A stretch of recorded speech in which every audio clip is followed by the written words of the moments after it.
afternoon tonight. My name is Caitlin Gavrich. I'm the coordinator for the Heart of New Ulm. So our food environment action team brought Brooke Doomer tonight to talk to us about functional fueling. When her presentation is over, if you are an athletic director or a board member who deals with your concessions for your program at all, I just have a little handout for you with some fun deals that we've worked out that could benefit your association or your school. So I have those up here for after the presentation if you have an extra 5 minutes. Otherwise, I will let Brooke introduce herself. Okay. Hi everybody, my name is Brooke Doomer. It's really exciting for me to be back in New Ulm. So I grew up here and it's really fun to be in a space that actually knows how to pronounce my last name. So today we're going to be talking a lot about performance nutrition, but one of my favorite things about nutrition, feel free to kind of shuffle in guys, find a spot wherever, it's okay.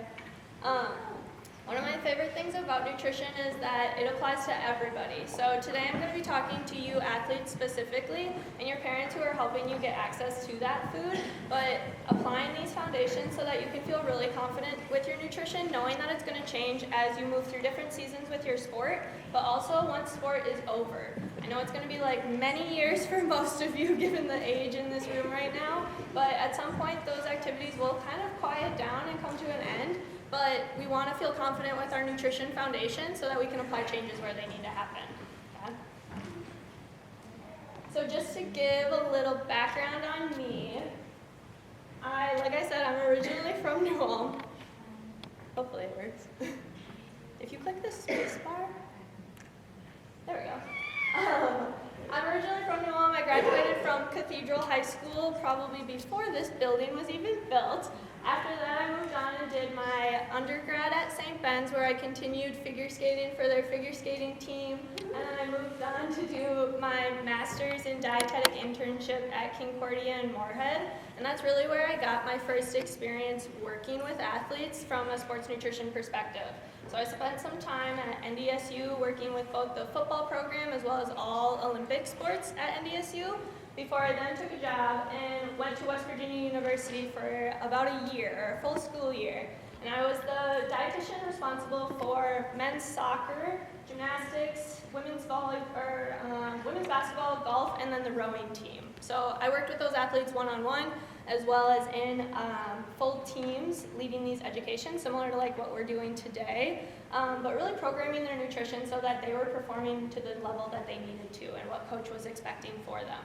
So very hands-on, supporting those athletes at the collegiate level. But now I work in a training house, which is located in Eagan, and I've been there for about 3 years. So I get to work with a wide variety of athletes, some of which you'll see here. I work with our curling contract, U.S. hockey, and then basically anybody middle school through professional Olympic level. One of my favorite things about working with these athletes is that I get to kind of meet them, know them personally, but then tailor their nutrition to meet their needs too. And one of the things that I found in my nutrition philosophy is that food can be really powerful, but it doesn't have to have power over us, right? So rather, we want to empower the choices that we're making with our nutrition rather than let food control us, okay? So there's kind of like a fine line difference there, where food can become really stressful for people, especially with all of the nutrition noise out there. How many of us have social media? Almost everybody's hand should be up. Okay? So on your social media, keep your hand up if you've seen messages about nutrition. What kinds of things are we seeing? I feel like we kind of have a small enough group where I can ask that question. What kind of messages do we see about nutrition out there on social media? Diet pills? Diet pills. Oh, that's a big one right now. It's almost less is more. Less is more, right? Everybody's trying to like shrink their food down, shrink their portions down, but still trying to be able to do these really incredible things with their bodies, right? What other things are we seeing? I see another hand. Supplements. Lots of supplements. We're going to touch on supplements today because that is a huge component, especially of performance nutrition. But also there are people who aren't athletes necessarily taking these supplements, and we want to make sure that we're guaranteeing safe supplements for our bodies, okay?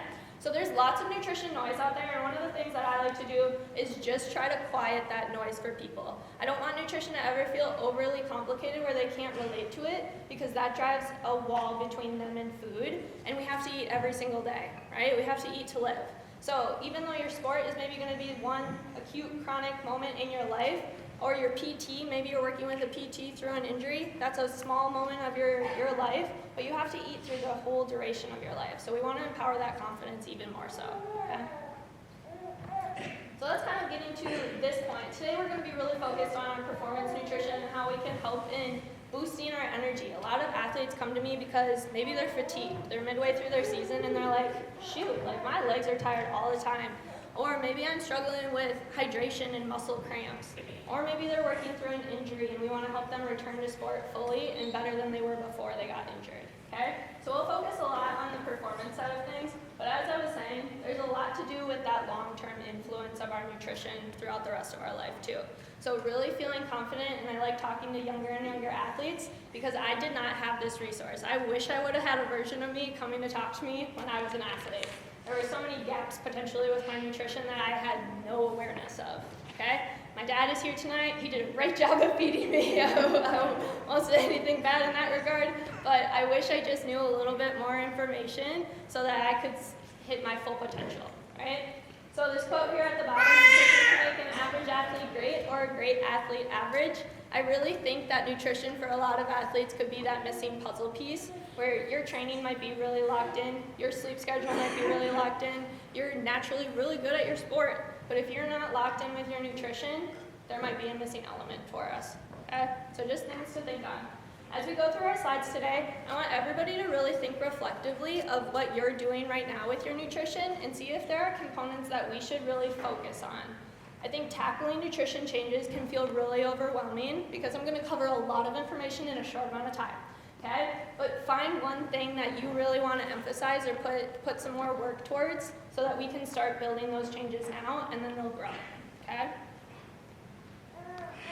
So, I look at every fuel opportunity as its own separate opportunity to make a better choice or a better impact on my performance.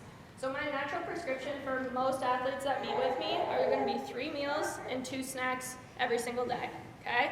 So if each of those fuel opportunities and the opportunity to get better, I have 35 opportunities in my week to make an impact on my performance, okay? It's not that I'm not really one for the, oh, it's a cheat day and nothing matters. Or once I've had one thing that I don't deem a good food, my whole day is ruined, right? No, we move to our next fuel block and we establish another positive habit or a positive impact on my overall performance, okay? So it's a lot to do with mindset and just mentally reframing, okay? So first we're gonna break down our macronutrients. How many of us have heard the word macronutrients? Maybe some health class, maybe some coaches, maybe the internet. What are our macronutrients? You can kind of just shout them out. Fats, proteins, and carbs. I love it. Okay? The first one we're going to be covering is going to be our carbohydrates. What kind of messages have we seen about carbohydrates on the internet? I know there's a ton out there. We shouldn't eat them. We shouldn't eat them. Why? They're gonna make us fat. They're going to make us fat. And I love that that came from a mom. So, that is kind of like going into the topic of food language, right? There's so much mental association that we get with food messaging, and I think for the parents in the room, I want you to be really cautious of the language that you use around food, because we know that you are so well intended for your athletes. That's why you're all here tonight, so that you can better support them, but also be cognizant of the way that you talk about food for yourself or for anybody else. I've sat down with a lot of families, I guess in the last 3 years, where we're kind of debunking some of that food messaging and not really knowing where it came from, but we're exposed to a lot of food noise. Again, both online, but also in our immediate secure spaces, okay? So, not that anybody's doing anything wrong with it now, but just be aware that your kids are listening and those messages could be really impactful years down the road, okay? So, there's a lot of negative noise when it comes to our carbohydrates. I like to lead with it because it's one of my favorite macros because it really does so much for our bodies. It's going to be the primary energy source, both for our bodies to use right away, like when we need that jump back into practice or getting back out on the court after halftime. My muscles are using a lot of that energy from my muscle stores, stored as glycogen. But as student athletes, your brain requires a lot of carbohydrates as well. So it's energy both for my sport and my training, but also for my growth and development and my cognitive function, okay? The thing about carbohydrates, they partner really nicely with proteins, okay? So we'll get into proteins next, but my carbohydrates are actually protein sparing. So we look at them as almost the key that allows protein to get into the muscle. If I'm only focused on protein, like much of social media tells me to be, and I don't have enough carbohydrates coming in, my protein's not actually going to be used the way I want it to, right? And then my body's going to start to tell me I'm not having enough carbs coming in, and that might feel like muscle fatigue. Or maybe as I'm moving through my week, my Monday workout feels really good, but by the time I get to Friday, that exact same workout feels like crap, okay? So that rate of exertion, or perceived rate of exertion, might start to decline, right? My muscle recovery too. So my legs are extra sore and they're not fully replenishing those energy stores. My body is really good at telling me what it needs. I just have to be aware of what to look for and what to do with that message then, okay? Our bodies will adapt if they must, but if we can make some change to our nutrition structure, we're gonna be better off, okay? So things to be aware of. We'll talk more about those plate structures as we keep going. So then I wanna break down the types of carbohydrates.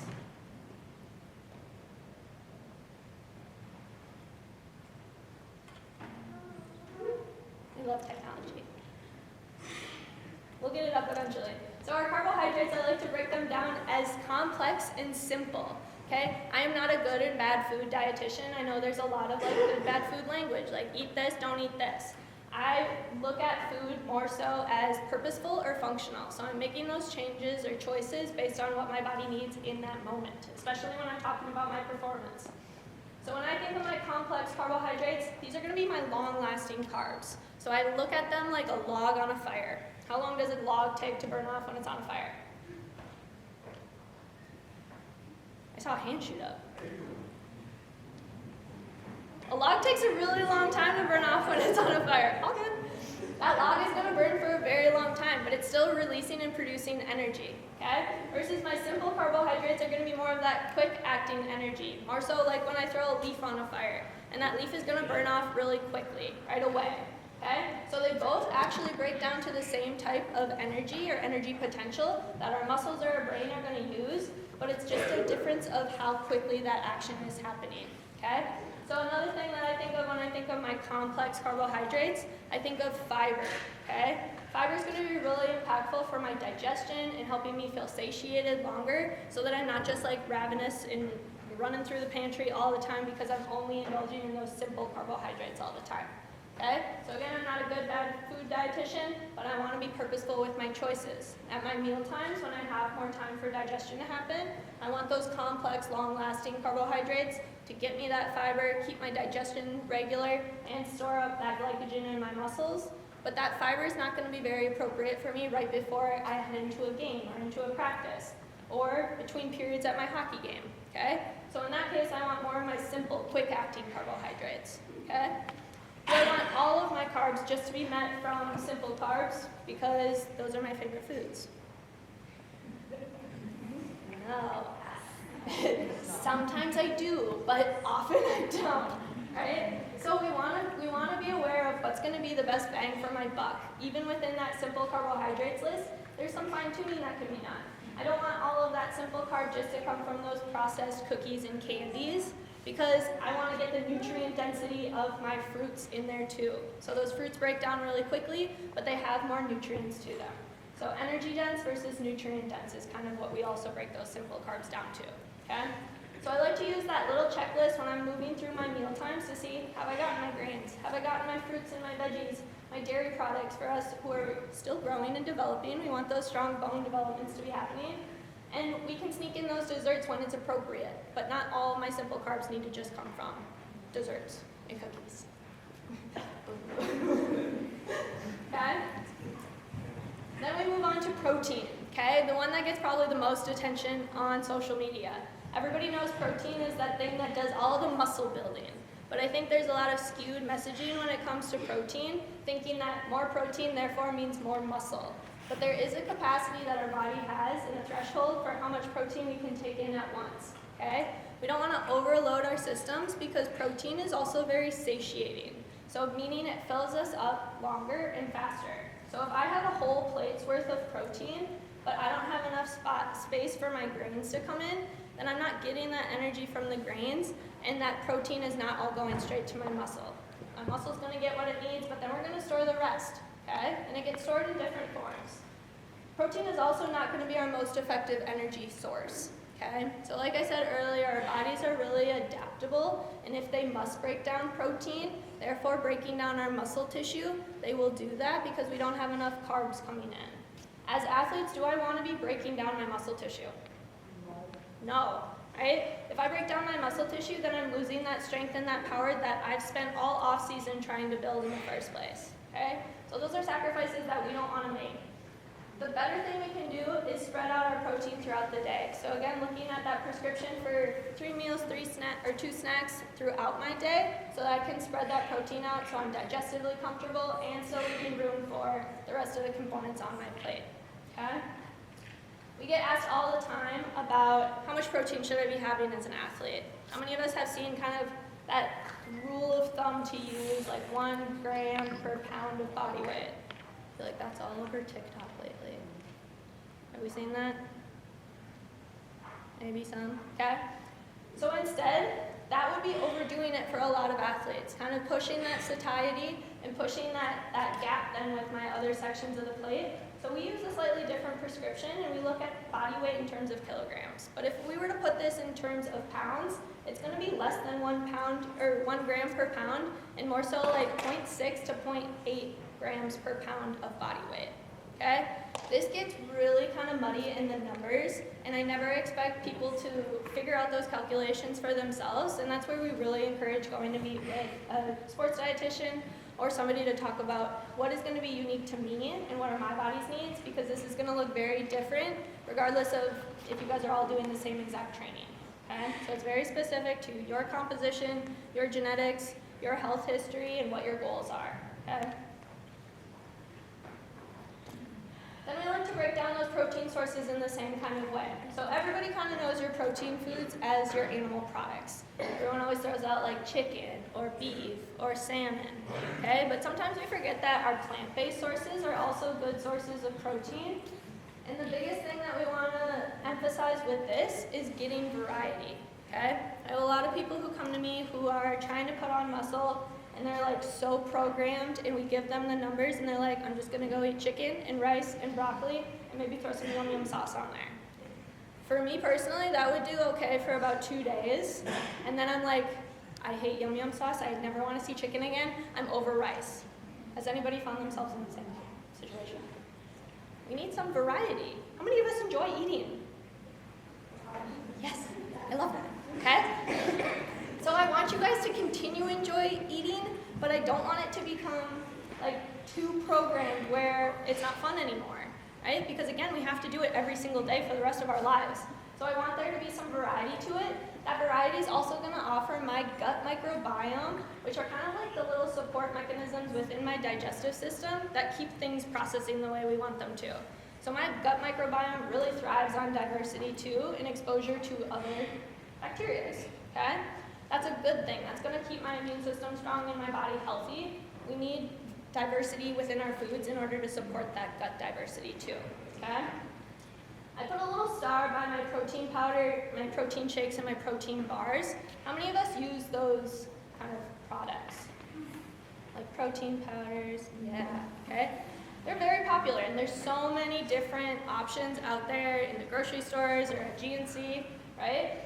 I see a lot of my athletes, especially during the school year, who say, Brooke, I woke up late, I know we were working on breakfast, but I just threw a protein bar in my bag. I'm like, okay, maybe let's try again next week, right? Let's try to prep that breakfast. And they're like, nope, same thing happened, and this time I actually forgot lunch. So now I just had a protein shake for lunch instead. Where now I see too many of those quick solutions within their day, and now they're sick of them, right? Where they've lost their function for the times that we need them most, for immediately after training or between games and a basketball tournament weekend, right? We want those pieces implemented in a way that's going to be kind of thoughtful, right? We don't want to burn out on them when we could have just had a little bit more time in the morning or meal prepped a little bit more, okay? So that's maybe where mom and dad can come in and say, hey, where do you need support with your fueling this week? What can we make sure to have at home or have prepped ahead of time so that we're not just using those quick options and burning out on them and then they lose their effect when we need them most, that make sense? Okay. We talk a lot about breakfast in my consults because nobody's eating breakfast. Okay, so we start small. The last of our macronutrients we're going to talk about is fats. Okay, what do we know about fats? What kind of messaging do we get about fats on social media? Anything? Only very fat. If you eat fat, you're fat. Unfortunately, that is the message, right? That is another kind of circle back to the way that we talk about food and the way that we talk about ourselves can be really, really damaging for people without us even knowing their full background, okay? So as athletes, I feel like we get kind of jokey, like at practice, and we like to pick on each other and challenge each other. And when I was working more so in those team environments, I would see a lot of those more body-shaming comments, poking fun, but on the flip side, I was working with a lot of those athletes one-on-one who were not feeling so confident in their body, and those comments were really, really harmful. Okay, so I always like to jump up here on my soapbox and say, like, be kind the way you talk about yourself, and be kind the way that you talk about everybody else, because you never know where those comments are how they're gonna land with people. Okay? Instead, fat is one of our 3 main macronutrients, meaning it is essential for us to take in food form. Okay? It's also an essential fat tissue on our body as well, helping with hormone production and hormone release, okay? It's helping with those hunger hormones, but it's also helping us to access the nutrients that we're getting from other sections of our plate. So we specifically have fat-soluble vitamins, vitamin A, D, E, and K, all of which are going to be helpful for your growth and development as young athletes to keep those bones strong, keep your immune system strong, and provide electrolytes for us too, okay? I like to give the example of a big, beautiful spinach salad, which maybe has mushrooms and peppers and maybe some chickpeas on it, right? But then my athlete goes and puts a fat-free salad dressing on top, okay? So I look at that salad with a lot of potential to provide you with those fat-soluble vitamins, but now you've completely eliminated the fat source that was going to help that absorption happen and be utilized, okay? So maybe you like your fat-free salad dressing, because I'm okay with that, right? But let's incorporate an intentional fat source in order to get the more bang for our buck from that meal altogether. So can we put some sunflower seeds on that salad or some walnuts? Can we sprinkle some feta cheese on there? Or maybe we do avocado, okay? So just starting to be comfortable with identifying where foods fall on the plate and what's going to be more functional for me as an athlete so I can make those more informed choices, okay? Fat is also going to be one of our long-lasting fuel sources. So this one doesn't get enough noise on social media.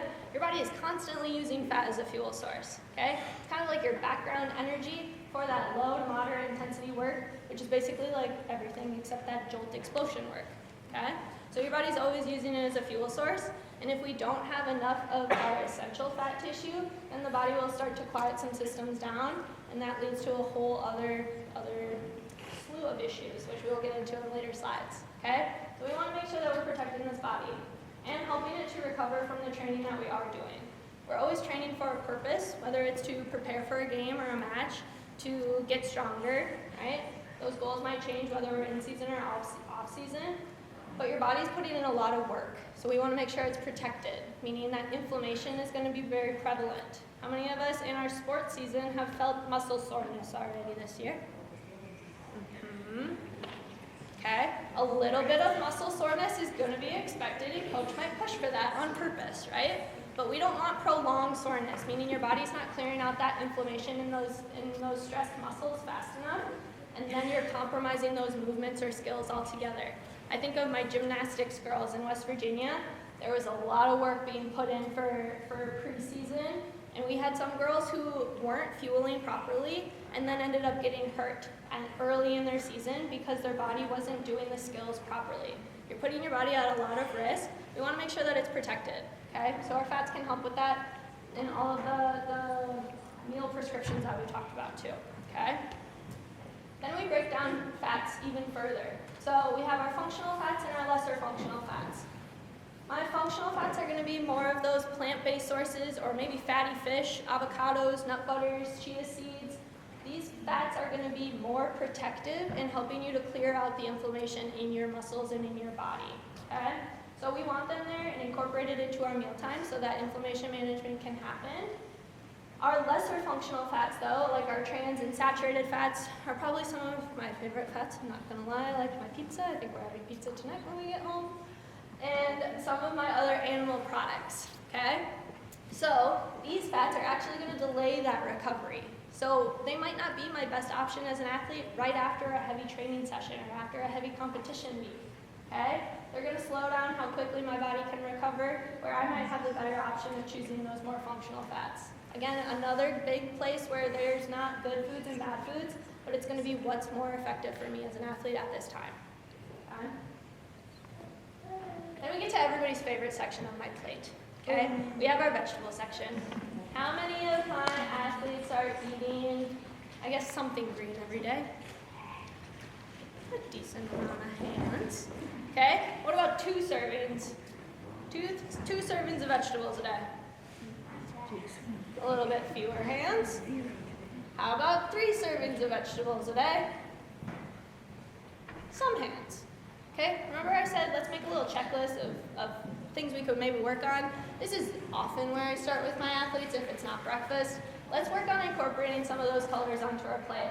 So for those of you that really struggle with fruits or vegetables, we just call that plate color, okay? So it says vegetables up there, but we can incorporate our fruits into that section as well. This is gonna be where your micronutrients are coming into play. So all of those vitamins and minerals that are helping your internal energy systems to access the carbohydrate energy and make sure that that protein is used to build and restore those muscle tissues, that's where those micronutrients are supportive, okay?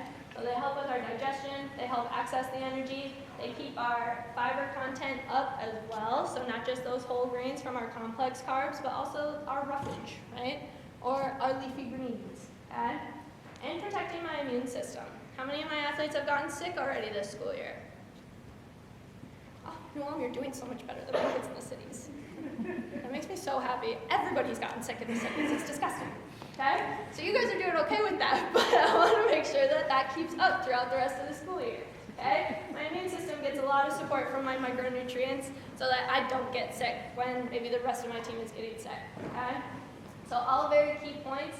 We're going to get into the electrolytes within our hydration section next, but my fruits and my vegetables are a good opportunity to capture some of those electrolytes for my athletes because you guys are sweating a lot, and some of you need more electrolytes than others, okay?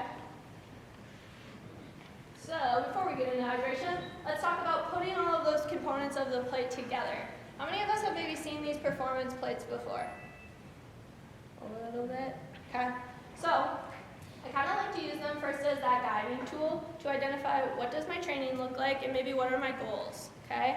So any of my athletes that are going to be in season, I want you on that moderate or high training load plate, okay? So when I think of that high training load, that grain section takes up about 50% of the plate. At minimum, that should be 2 fists. So everybody show me 2 fists side by side. And think of the grain sources or the carbohydrate sources that we like to incorporate. That is your minimum for meal times, all 3 meals. Half of your plate should be coming from those grains so that you are preparing your muscles for that event or game or competition. We need those carbohydrates to be that backbone of the plate, okay? When we're on that moderate training plate, maybe we know that training game, or maybe it's post-game, right? We have a lighter training day, it's kind of just like walkthroughs of everything. I still want you on that moderate training structure, so I want 1.5 fists of my carbohydrates at that meal time, okay? Because when you're in season, there's a lot of whoopses that can come up. Your game time schedule and your school schedules might not allow for those 3 meals or 2 snacks every single day. So my moderate plate and high training plate can capture the areas where I might have some of those gaps. So I know sometimes my athletes will say, well, Brooke, I don't have training today, so shouldn't I use the low training plate, but I'm in season? I know they have those titles on them, but no. I only want you on that moderate training plate and that high training plate when we're in season, okay? So it allows that opportunity for us to capture more recovery when there might be gaps at other points in our week, okay? So it's being proactive with our nutrition. What do we notice about the protein section of those plates?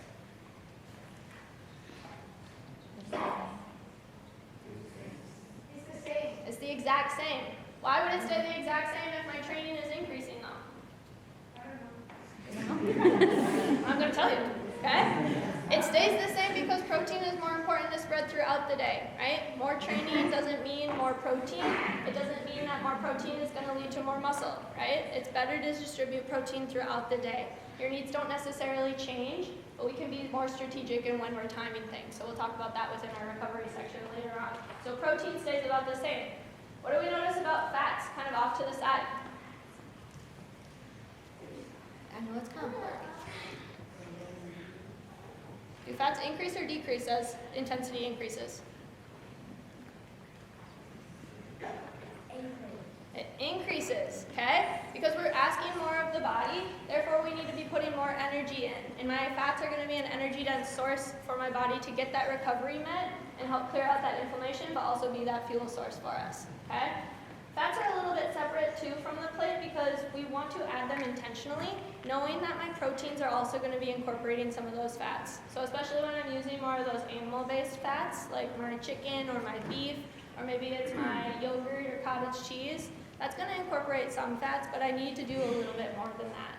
Or maybe it's even the fats incorporated from how I fry my egg in the morning, right? Maybe I spray it with some olive oil or avocado oil, okay? So we know that it's there, but we want to be intentional too in making those additions so that my body gets everything that it needs, okay?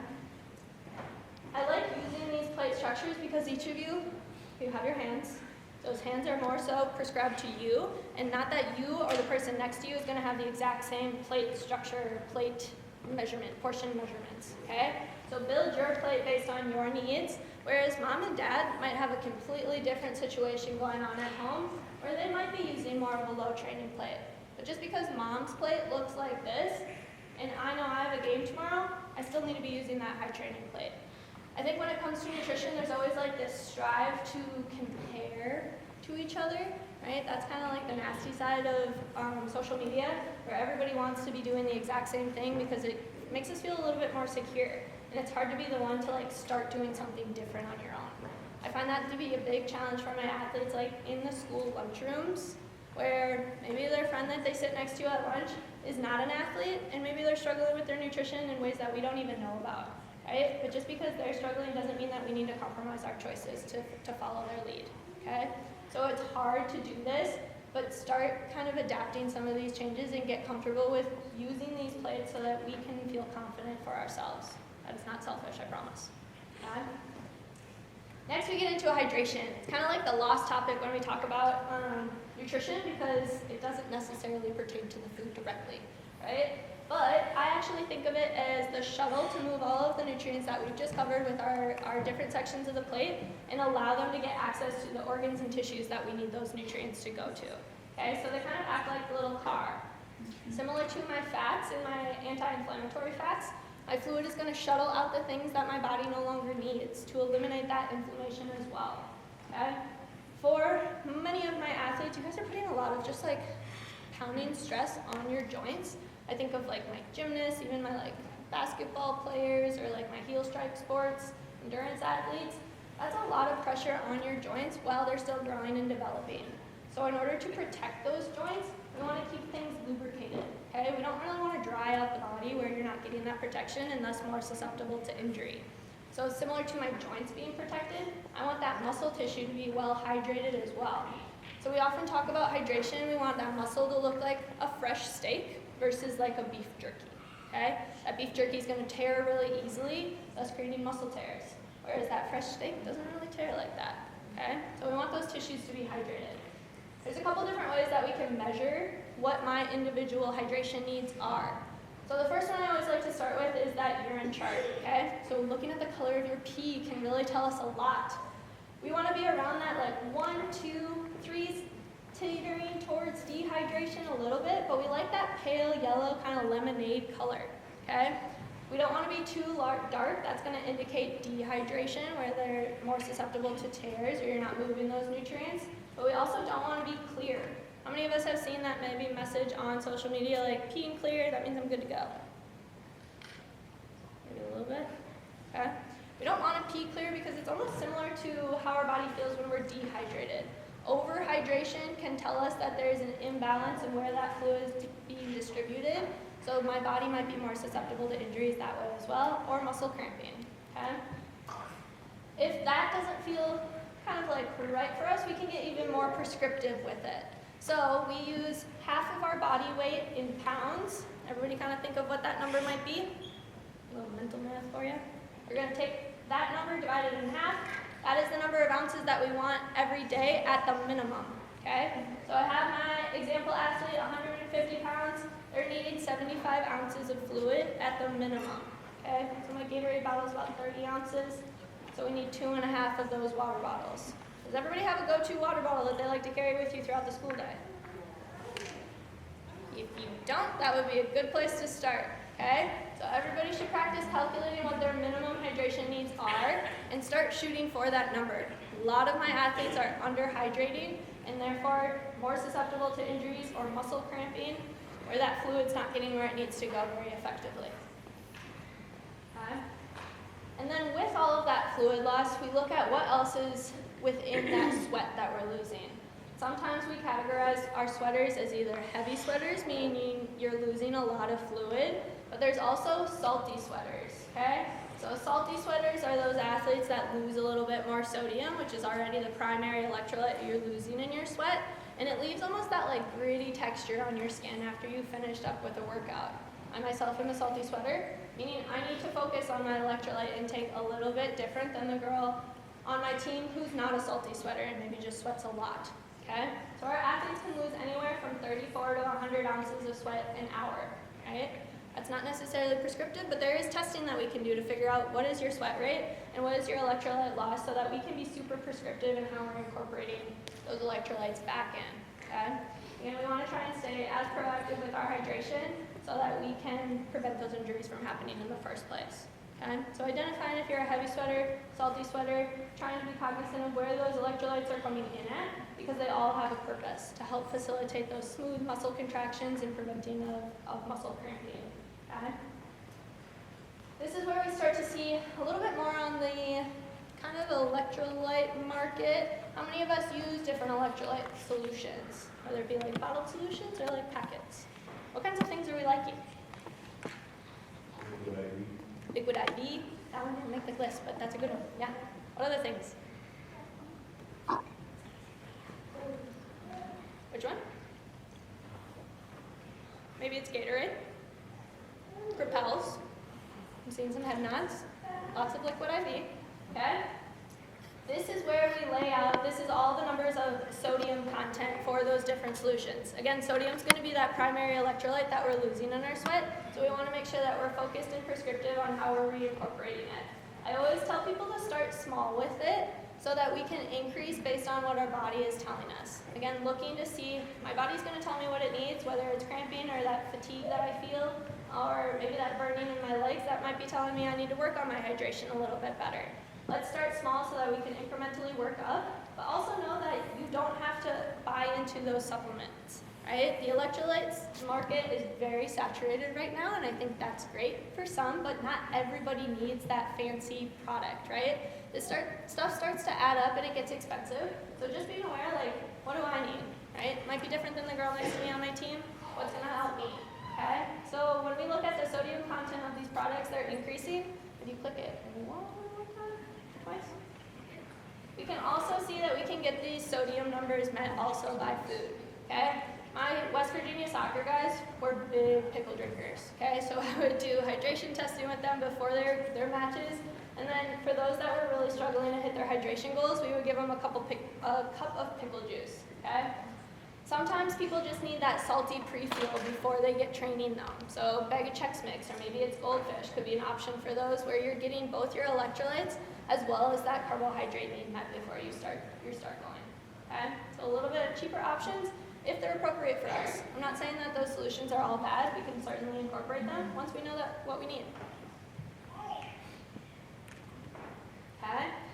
So we've covered a lot of different areas. Now we're kind of putting it into action and looking at our playbook. So we like to first start with our fuel timeline, okay? This timeline is just kind of that guiding tool to say, okay, how much time do I have before my game is supposed to start or my training is supposed to start? But also keeping me on track to get my 3 meals, 2 to 3 snacks throughout the day.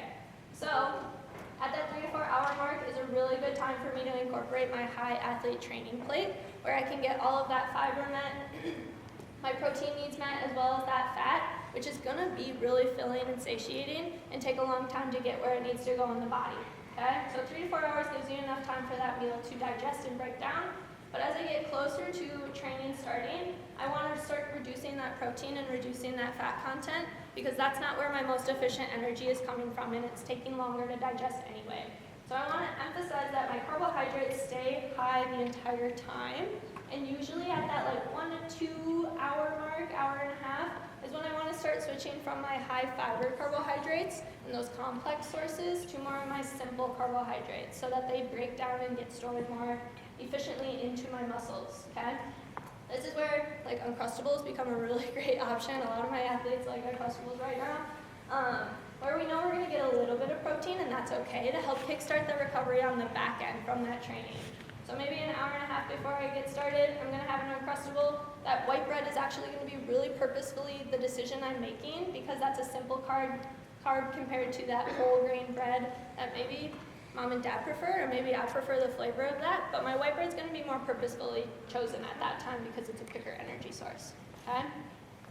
By the time I'm 1 hour before my game or any time throughout, I want only simple carb options, okay? So this is maybe, it's gonna be go-go squeeze, or fruit snacks. A lot of my athletes like the honey stingers or like Welch's fruit snacks. There's a lot of debate out there, what's the superior fruit snack, okay? Maybe it's fruit smoothies.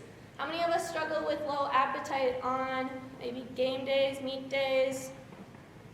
I was that athlete. It's okay, okay? There's a lot to prepare for, right? Or maybe it's just a busy day at school. Maybe I have a hard test coming up or a hard presentation coming up. Those psychological effects can take hold of what my appetite is doing, thus making it really hard for athletes to properly fuel before those big games. But we don't want to respond to that by just eliminating fueling altogether. Instead, we need to override that appetite cue and train that this is what my body needs right now, but maybe I need to look for more liquid options. So maybe it's that blended fruit smoothie. Let's just blended up fruit with water, okay? So still not a lot of protein, not a lot of fat to that smoothie, but it's a quick way of getting that energy down. Or we otherwise look for slide foods. So maybe it's like those naked protein drinks, or like those Boathouse Farms protein drink, or carbohydrate fruit smoothies, right? Something that's not gonna have a lot of that fat or protein to it to offset or disrupt my digestion, okay? Very purposefully chosen that way. And then as you can see, we're hydrating throughout that whole time frame. So I have some athletes that always ask, with this timeline, am I supposed to be eating every single hour? That is not necessarily the case. If that's what's working best for you and you've struggled at other times in your day, sure, go for it. But that might not be the most digestively comfortable route to go. So instead, use it to decide, okay, I have 2 hours before practice starts. This is what my options should look like, okay? Then anytime I am fueling during training, this timeline kind of breaks down when do I need to fuel throughout that training session, when is my pre-fuel going to be enough to carry me through, and we use kind of that 60 minutes to be the mark. If my training is less than 60 minutes, I can appropriately pre-fuel for that using my pre-fuel timeline, and then have water or my chosen electrolyte solution in my water bottle to carry me all the way through. So I have enough of that glycogen stored up in my muscles to access throughout the whole time, versus once I get into that 60 to 90 minutes, now my muscles are starting to be depleted, and I need to introduce carbohydrates either in liquid form, so like a Scratch or like a Gatorade, or maybe we're incorporating some of those fruit snacks, right? Something to get that quick carb in to carry me through that 60 to 90 minutes, okay? But then anything past that 90-minute mark, we're gonna need a little bit something more energy dense so that we're really capturing that refuel. Maybe it's at halftime or between periods at my hockey game to really help finish that game off strong, okay? So being really intentional about that. But keeping a fluid source coming in, again, whether it's a water or an electrolyte source throughout so that you're mobilizing that energy as you're taking it in and keeping those tissues protected. So we usually recommend that 2 to 3 gulps every 15 minutes of training, or keeping that on the bench with you, and just get used to it. So first thing first is having that water bottle with you at practice and making sure it's full, but then trying to adapt that new habit of introducing that practice throughout that training session too, okay? When we look at our urine color, it's going to be expected that with that exercise, you're losing more of that fluid. You're naturally going to sit a little bit more dehydrated after practice. But if we're following our rehydration practice and getting hydration in throughout training and then shooting for that 2 to 3 hours after practice back to that pale yellow, we'll know that we did a good job of rehydrating afterwards. Okay? Then we get into recovery. And here we have 3 goals with recovery. We want to make sure we're replenishing our energy stores with our carbohydrates. We're repairing that muscle tissue damage with my protein source, and replacing that fluid and electrolytes that we just talked about, okay? So those are our 3 missions. There are some foods that we can do this like as an all for one. So my go-to is kind of like a protein shake, right? I like a protein shake that has a 3-to-1 carb to protein ratio, because remember that carb is like the key to allow that protein into my muscles so that I can do the recovery that it needs, okay? If we don't have those protein shakes readily available, maybe we do like the Cliff Bar and we do chocolate milk, right? My kids all love the Fairlife chocolate milk right now too.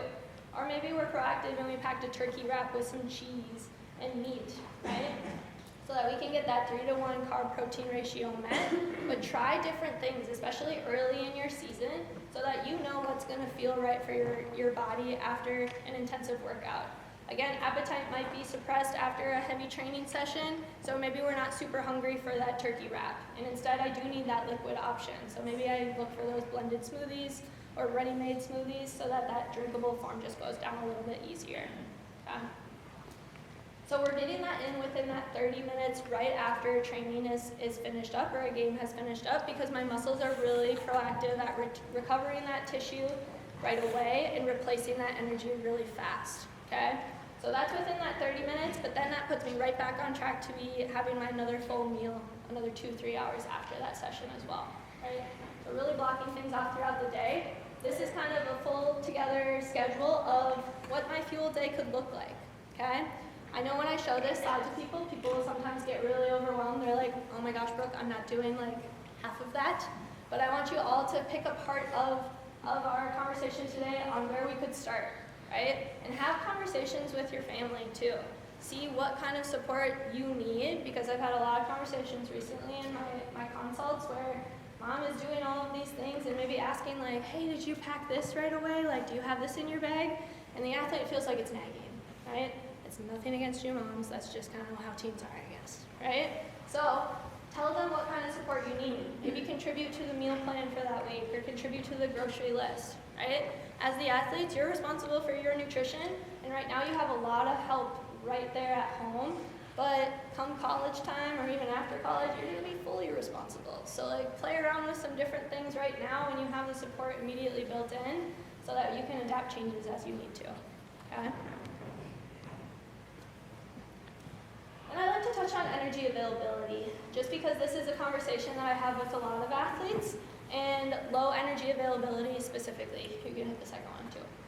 So, as I was talking about, really getting to know what your body is trying to tell you, this is a list of symptoms or signs that could pop up that indicate, hey, I'm not meeting my fuel needs, right? Some of the common ones that I run into with my athletes I've highlighted.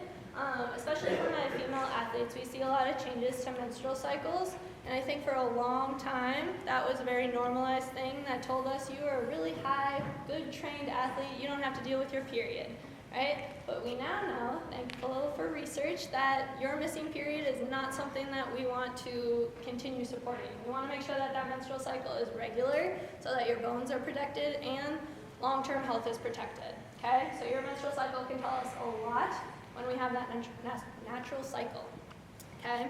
So that's a big one for my female athletes who are more susceptible to losing that period if under fueling, okay? Another big issue that we run into is GI issues. And anytime people come to see me about GI issues, they've already brought a list of, I've removed gluten, I've removed dairy, I've removed A, B, C, D foods, thinking that those foods were the problem, but they're still having issues.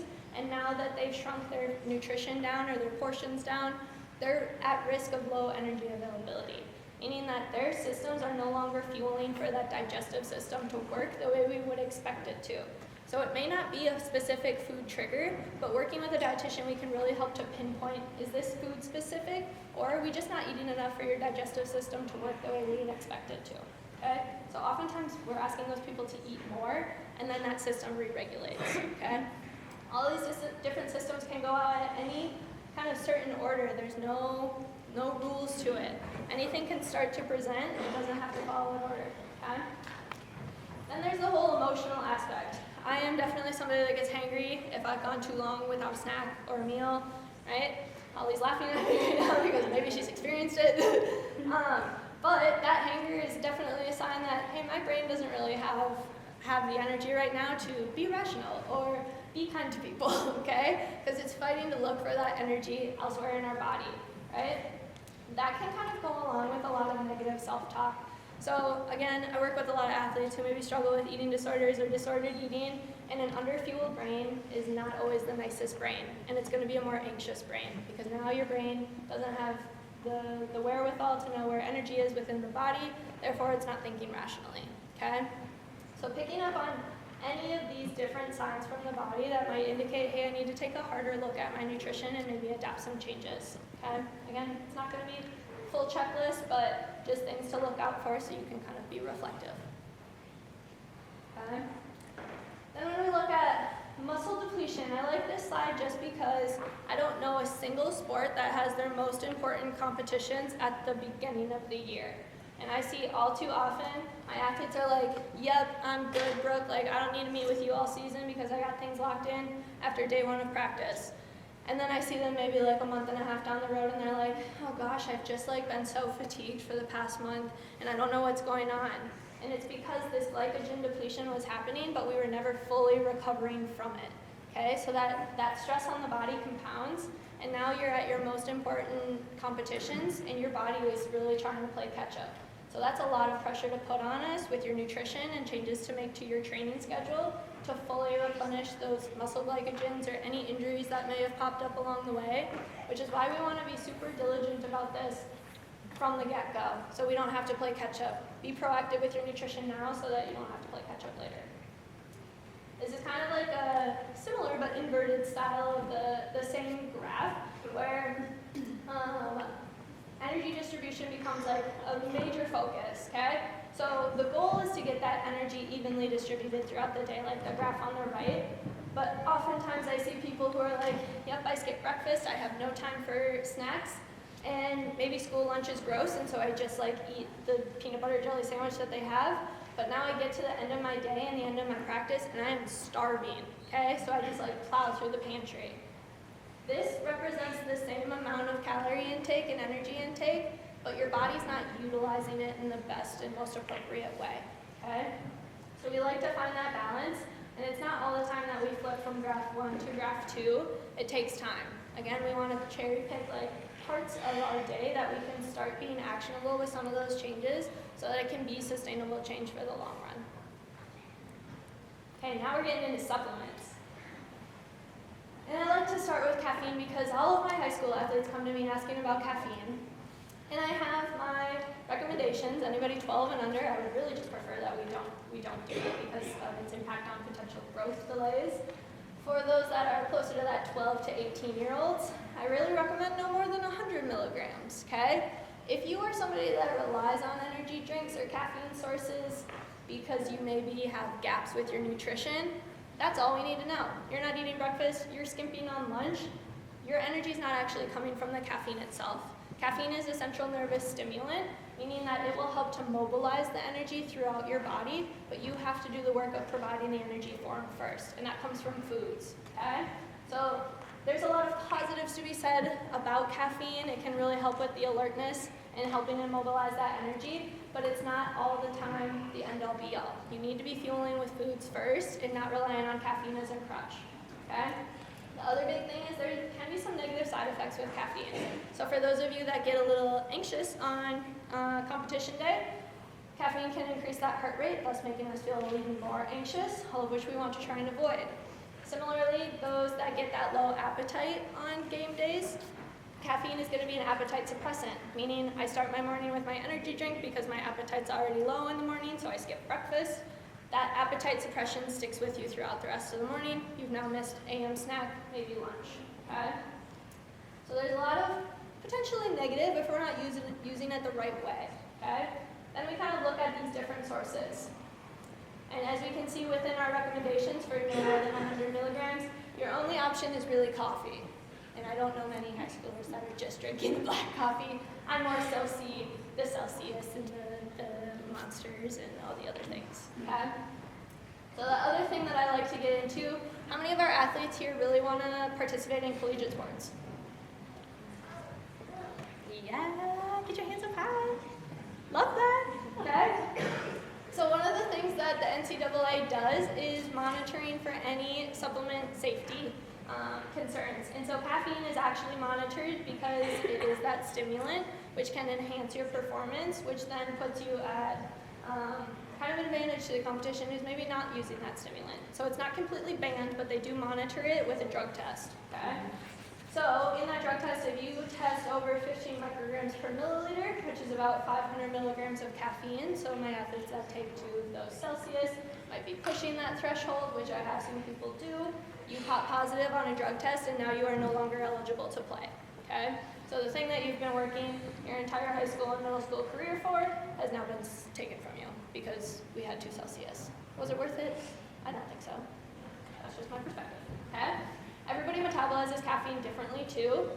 So there's no real rule of thumb that can tell us, oh yeah, I know if I space my Celsius here and here, I'll be good if I get pulled for a drug test. It's really, really hard for us to tell, plus you would have to pay for that drug testing to kind of test it out with. So again, I just don't think it's worth it. Let's be wise about what sources we are incorporating. And if you click that again, really click it one more time. Yep, that, sorry. Really being cautious of the things that are supplements versus the things that are considered a whole food, okay? So as we can see, that Celsius and that Bang energy drink have a supplements facts label. So next slide. There is a huge difference between the supplements facts label and the nutrition facts label. If you turn that package around, you will see which is indicated on the label. Our nutrition facts label is investigated by the FDA and regulated to make sure that all of the ingredients that they're listing and claims that they're making are accurate, right? So whatever food product this was, it does have 26 grams of carbs, it does have 8 grams of protein, versus my supplements facts label could be completely made up, okay? Nobody is looking into supplements facts labels, they are not regulated. So something to just keep an eye out for, because they can put anything in here and make claims that it's going to boost your metabolism, make you super strong, and have all the protein in the world, but we don't know, okay? Unless it has third-party testing to it. So if you click the next slide. Third-party testing is something that helps us to identify the quality and the standard of practice that those supplements are being made with, okay? So we kind of have a little flow chart. If that supplement does not have third-party testing, safest option, just to say no. Even if you are not getting drug tested, if it's a supplement that you are putting in your body every day, I would hope that you would want to trust the nature of it and the nutrients and the ingredients of it, because who knows what other health risks could come from not having that regulation, okay? So these are just a couple of the third-party testing companies that we do trust, and for good reason. So our NSF Certified and Informed Sport have the highest standards for their supplement testing and ingredient testing to make sure that any of our athletes that are getting drug tested are not popping positive due to banned substances, okay? So those are kind of our gold standards. You'll find these on the products like our protein powders, creatine powders, collagens, things like that, very sports specific, versus our USP kind of spans a little bit more general. So slightly different testing parameters, but still ensures third-party quality. So we know that it is a low-risk product. There's a lot of like Nature Made, Nature's Bounty, some of our Kirkland supplements that do have that USP testing to them. So it's more so like the pill form of supplements that you can find. So then we have, lastly, our Informed Choice, which is kind of like a sister company of the Informed Sport. However, Informed Choice gets tested after that product has hit the market, okay? So then they do random batch sample testing for those products. You're still likely going to be safe, but we just don't know like the timing of when that testing is happening, like we do with our NSF and Informed Sport testing, okay? So, yes, I think that was all we had to say for that one. You just want to know the nature of the ingredients that you're putting in your body and what you're going to have access to. I always put supplements as like a last resort. So truly, as the name states, I want it to be supplemental to what you're already getting from your foods. I have too many athletes, I've had them come in with bags full of things, where eating hardly anything, and they're like, but I'm taking all of these, shouldn't I be good? That's not necessarily how it works. Those supplements could be in isolated forms where you're not actually getting the best bioavailability like we get from our whole foods in the first place. We can do so much with food, and food can be so powerful. We just have to know how to use it right, okay? We didn't really touch on sleep quality today. Maybe that's something we can come back and cover because that is a huge other component for our athletes. So really focus on that foundation first, and then kind of fine-tuning things and closing the gaps as you go through leveling up with your nutrition, okay? Does anybody have any questions? I'll stick around for questions too. But that is all I have for you.